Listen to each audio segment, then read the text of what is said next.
Brutal Barracuda, a Sniper Elite channel. Hey guys, welcome back to the channel. In this video I've put together a little Sniper Elite 4 tutorial for anyone who is having difficulty judging the wind. The best way to play this game, in my opinion, is without the aim assist on, but there are many players out there who continue to use the aim assist because judging the wind can be difficult. It is my hope and mission to get as many people as possible to turn off that aim assist and experience the game the best way possible, by working out where that bullet will go all by yourself. Hopefully by the end of this video you will have a better understanding of how the wind works and how to compensate for it. So sit back, chill out, and let's have at it! Okay, so when trying to understand the wind, the first thing you need to understand is how the muzzle velocity affects your bullet. High muzzle velocity means the bullet will travel faster to its target.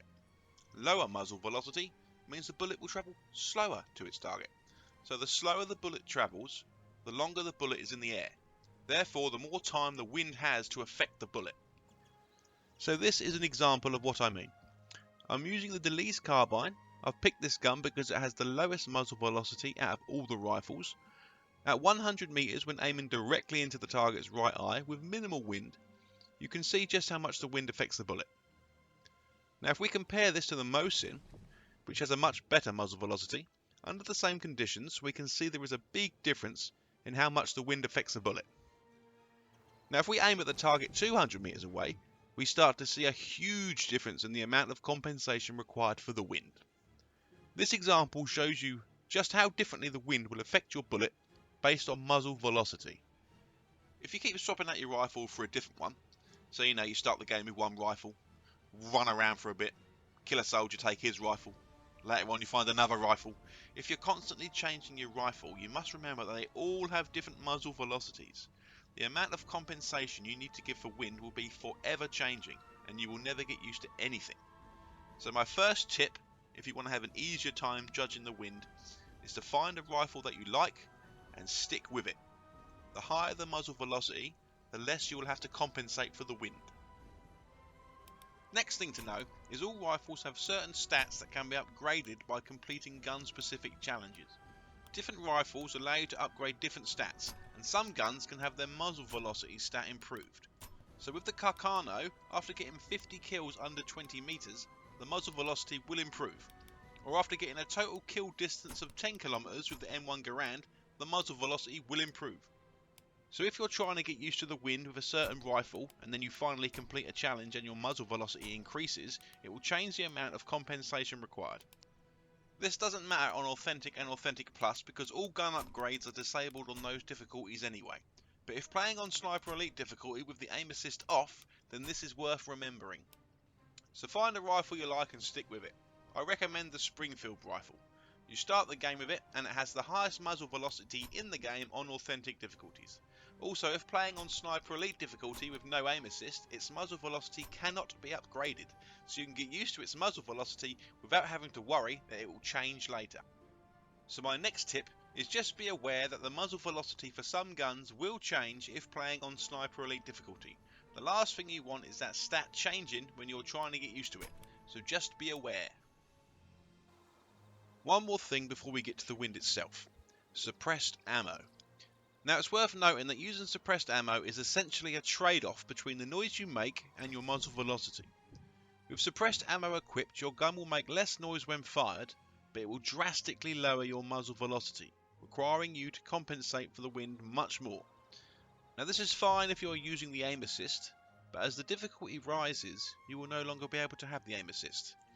Also, as the difficulty increases, so too does the amount of noise that the suppressed ammo makes. It's really not worth equipping the suppressed ammo on the Authentic difficulties. The trade-off between the noise you make and your bullet velocity isn't worth it. So my next tip is don't bother with suppressed ammo. Find generators to mask your shot, or just fire and then relocate before firing again to stay hidden. Now on to the actual wind. I'm going to assume you've now chosen your rifle, and for the rest of this video I'm going to be using the Springfield as my chosen rifle. So the first thing we need to do is get some kind of reference point. So we need to head off to the shooting range on Sniper Elite difficulty. Next, Turn the wind to medium in the difficulty settings and make sure your aim assist is on. Wait until the wind is on 1 notch exactly and aim at the 100 meter target's head. Now this next part is going to sound a bit odd, but bear with me on this and it will all make sense. What you need to do now is imagine the target has multiple heads, all connected side by side. What we have learned by doing this is that 100 meters with 1 full notch of wind, we have to aim 1 extra head into the wind to hit our target. So I'm going to add this information into this chart, and with this one reference point we have enough information to work out all wind compensation for this gun at 100 meters. So let's go and apply what we have learned in the game. So this will be the first enemy that I show you. He's 100 meters away, and we know from our reference point just now that at 100 meters with the wind at 1 full notch, I need to aim 1 head away. So now I no longer need aim assist. I just aim at the first imaginary head and squeeze the trigger.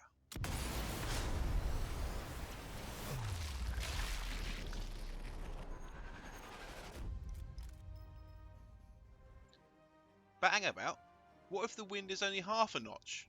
Well, it's simple. If we are halving the wind, we must also halve our compensation. So instead of 1 wind, 1 head that we just did, we now have half wind, half head. So I'll add this to my chart and then go test it. So here we have an enemy 100 meters away, but this time only half a notch of wind. So using my chart, I could see I should only have to aim half a head away. So directly between the 2 heads and...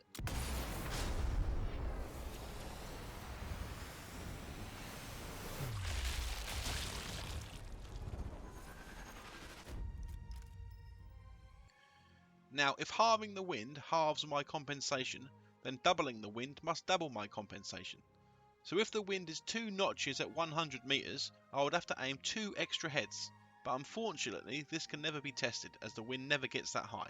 But if my theory is correct, then the wind at 1.5 notches should be 1.5 heads. So let's give that a test. I'm having to use the range here as the wind rarely goes this high. But the enemy is 100 meters away with 1.5 notches of wind. So we can see from the pattern forming on our chart here that I should only need to aim 1.5 heads away and... boom! Perfect shot. So our calculations for the Springfield rifle at 100 meters have checked out perfectly. We should now be able to hit any target at 100 meters with this gun with no aim assist. But what about if the target is 200 meters away? Well, that's also pretty simple. We do exactly what we just did for the 100 meters, but we use the 200 meter target instead. So using the range, we can see that with 1 full notch of wind at a range of 200 meters, I need to aim 3 heads into the wind. With this information, I can go ahead and add it to a new chart. Then we draw a straight line from the 0 through our first calculation all the way up to the 2 notch line. And this should give us all of the calculations. So let's go ahead and test them. So we already know at 1 full notch we need to aim 3 heads away, so we can check that off. Now though, we're going to check the half notch of wind, which according to our chart at 200 meters, we should be aiming around 1.5 heads into the wind. So let's test that and see if we are correct.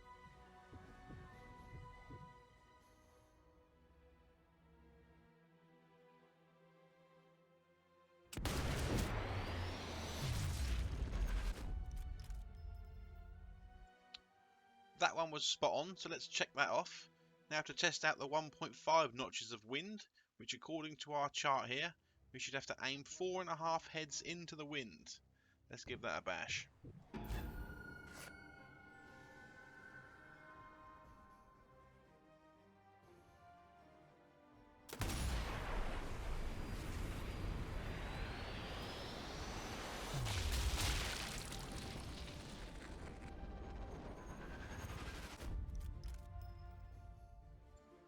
So by using the same technique as we did with the 100 meter calculations, we have managed to work out all the calculations for 200 meters. The next thing to do now is the same again, but for 300 meters. Okay, so we go to the range and wait for 1 full notch of wind. So here we can see at 300 meters it starts to get real tricky. We need to aim around 7.5 heads into the wind. So we can now add this to our new chart, draw the line again and mark where the lines meet to calculate our required compensation.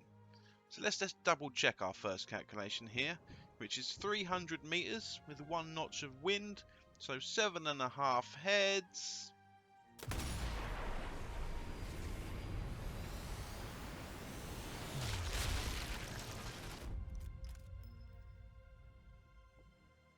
So that one checks out, so we can mark that off. Now let's try the half notch, which according to our chart is going to be just over 3.5 heads. So let's give that a test.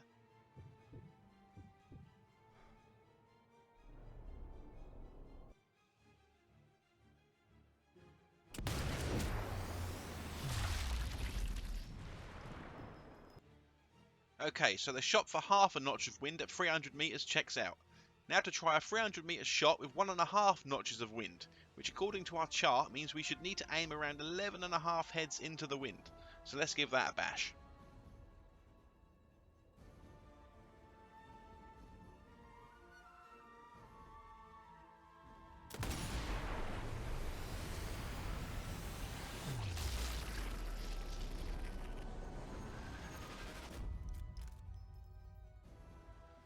So that's that one also confirmed. Now there are longer shots than 300 meters, but this is the max distance I'm going to talk about in this tutorial. Now if we mark all of our results on the same chart, we can then work out different distances. So maybe the target is 250 meters away.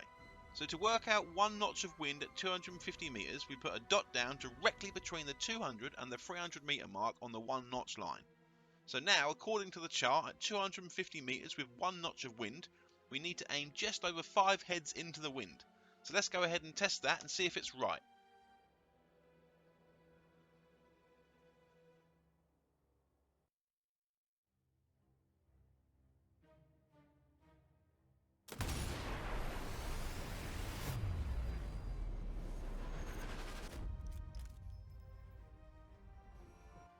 So that was absolutely spot on. Now as before, all we need to do is simply draw a line from the 0 through the green dot all the way up to the 2 notch line. Then we simply add markers where the lines meet. This now gives us our compensation requirements for 250 meter shots. This method can be used to work out all kinds of distances. For example, if I place a dot directly between the 250 and the 300 meter markers on the 1 notch line and put a line through that, then it would give me the compensation requirements for all shots at 275 meters.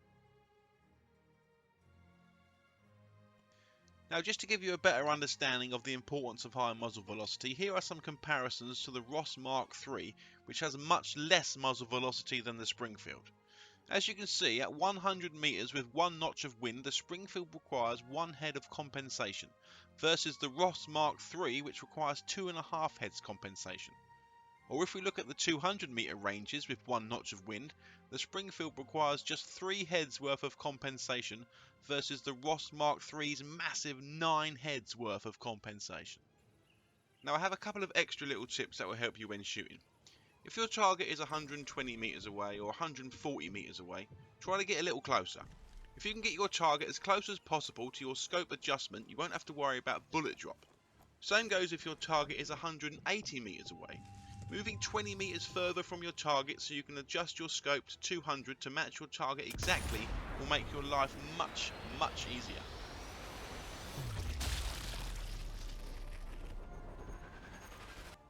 You only ever have to account for wind blowing left or right. If the wind notch is bang in the middle, as far as the game is concerned there is no wind, even though in this case the wind is directly behind me.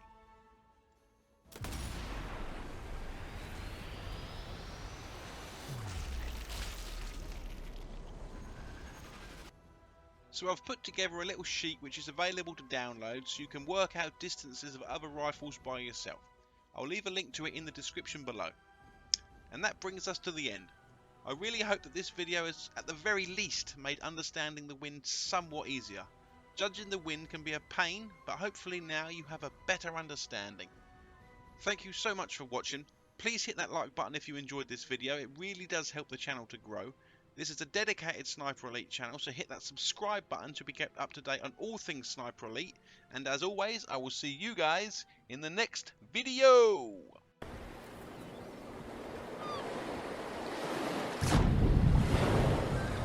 Brutal Barracuda, a Sniper Elite channel.